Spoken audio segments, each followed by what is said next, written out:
Hello everyone, আসসালামু আলাইকুম। কেমন আছেন সবাই? আশা করি সবাই ভালো আছেন। এনআরটি ফার্মস এন্ড এগ্রি লিমিটেডের নতুন একটা ভিডিওতে আপনাদের সবাইকে জানাচ্ছি স্বাগতম।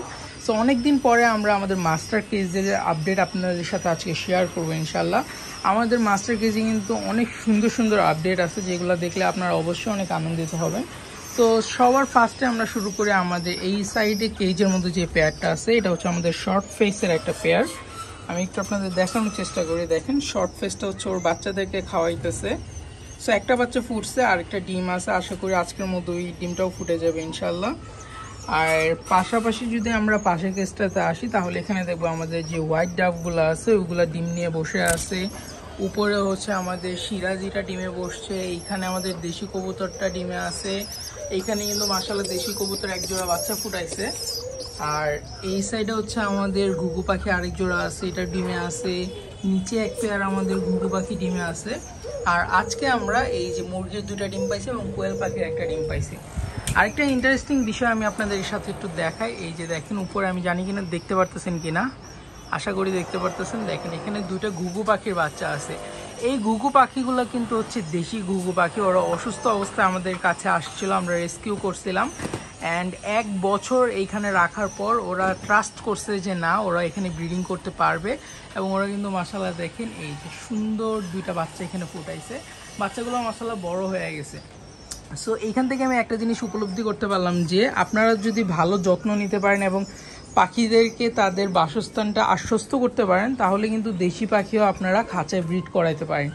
এগুলো কিন্তু বন্য ঘুঘু পাখি। দেখেন, আপনারা যারা চিনেন লোকালি তারা জানেন।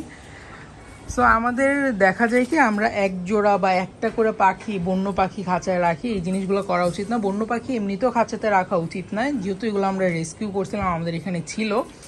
সো আমরা একটা এক্সপেরিমেন্ট পারপাসে ওদেরকে এখানে রাখছি, যে দেখা যাক যে বন্য পাখি খাঁচায় ব্রিড করে কিনা।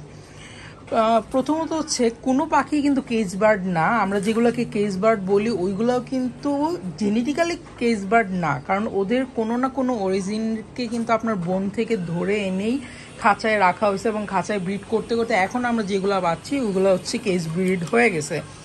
সো আমার ক্ষেত্রে যদি আমি বলি, আমার এই যে এখানে পেয়ারটা আছে, যে দেখেন এখানে ফিমেলটা খাওয়া দাওয়া করতেছে আর এখানে মেলটা আছে, ওরা হচ্ছে ওয়াইল্ড বার্ড। বাট আমার এখানে যেটা ব্রিড করে বাচ্চাগুলো হয়েছে, এই যে এই বাচ্চার যে পেয়ারটা আছে, এটা কিন্তু আমি বলতে পারবো কেজ বার্ড, কারণ এটা আমার এখানে কেজের মধ্যেই তারা বাচ্চা ফুটাইছে।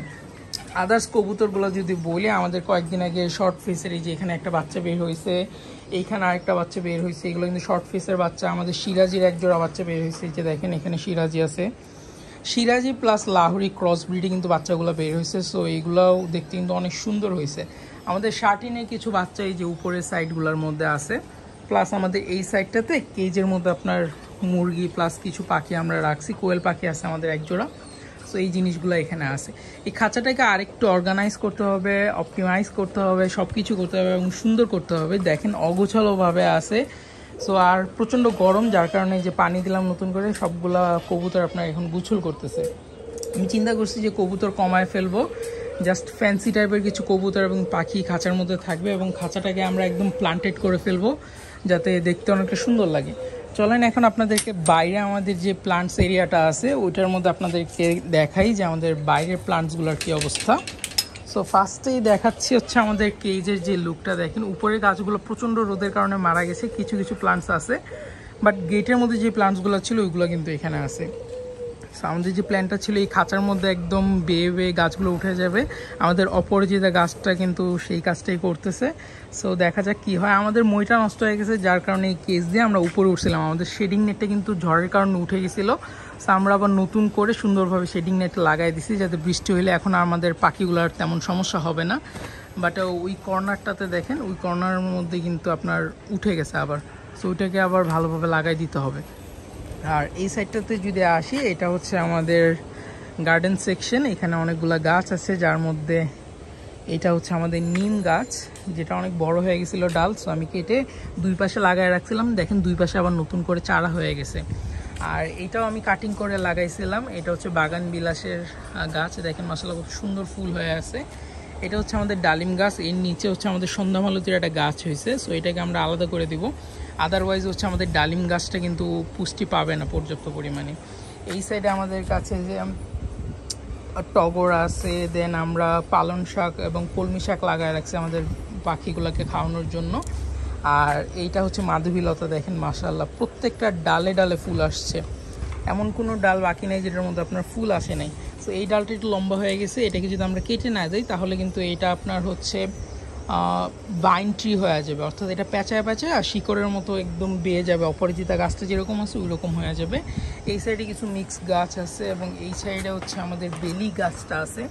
এটা জাস্ট একটা ডাল ছিল, সো আমি ওটাকেই রাখছি এবং যত্ন করছি। মাশাআল্লাহ এখন দেখেন একদম ঝোপালো একটা গাছ হয়ে গেছে। আর এটা হচ্ছে আমাদের এডেনিয়ামের গাছ, সো এটাকেও কাটিং করে আবার নতুন কিছু চারা করা লাগবে, দেখা যাক হয় কিনা। আর এই গাছটা একটু সমস্যা হয়েছিল যার কারণে এর পাতাগুলো পড়ে গেছে, আবার নতুন করে পাতা আসবে আশা করি, দেখা যাক কি হয়। আর এটা হচ্ছে আপনার হাসনাহেনা গাছ। এই সাইডে আমাদের এই যে দেখেন এটার মধ্যে মাশাআল্লাহ অনেকগুলো ফুল আসছে এবং এই যে বীজও ছিল, বীজগুলো আমরা নিচে ফেলে দিই।